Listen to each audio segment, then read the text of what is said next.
K Raghavan MP കൂടി ചേരുന്നുണ്ട്. MP ഇവിടെ ഹൈക്കോടതി കൂടി ഈ വിഷയത്തിൽ ഇടപെടുകയാണ്. കാര്യങ്ങൾ വേഗത്തിലാക്കും എന്നാണോ താങ്കൾ പ്രതീക്ഷിക്കുന്നത്? എന്താണ് കോടതി ഇടപെടലിലെ അഭിപ്രായം? ഇതിന്റെ അകത്ത് കുറെ കൂടി ഗൗരവമായി ഈ കാണേണ്ട വിഷയം, ഒരു മഴ പെയ്യുമ്പോൾ തന്നെ ഈ നമ്മുടെ NH-ന്റെ നിർമ്മാണത്തിലുള്ള പല ഭാഗങ്ങളും തകർന്നു വീഴുകയാണെന്ന് ആലോചിക്കണം. എന്നാൽ 2000 വർഷം പഴക്കമുള്ള റോഡുകൾ റോമിലും ഈജിപ്തിലും ഇപ്പോഴും ശക്തമായി നിൽക്കുന്നു എന്ന് ആലോചിക്കണം. എന്തുകൊണ്ടാണ് വ്യത്യാസം നമ്മൾ ആലോചിക്കണം. ഒന്ന്, ഇതിൻ്റെ അകത്തെ DPR ഉൾപ്പെടെ തയ്യാറാക്കിയവർ, അതിന് മേൽനോട്ടം വഹിക്കേണ്ടുന്ന എഞ്ചിനീയേഴ്സ് ഉൾപ്പെടെയുള്ള ആളുകൾ, അവർ സത്യം പറഞ്ഞാൽ അവർ ഇതിന് യാതൊരു ഗൗരവം കൊടുക്കുന്നില്ല.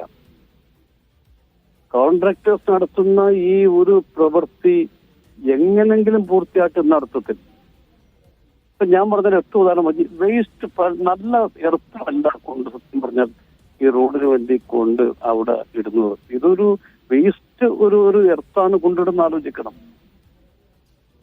അപ്പൊ സ്വാഭാവികമായും നമ്മൾ ആലോചിക്കേണ്ടത് അശാസ്ത്രീയമായ രീതിയിലുള്ള നിർമ്മാണം, അതിലുപരി ഓരോ പ്രദേശത്തിന്റെ സ്വഭാവം അനുസരിച്ച്, മണ്ണിനനുസരിച്ച് ആവശ്യമായിട്ടുള്ള നിർമ്മാണ പ്രക്രിയയാണ് വേണ്ടത്.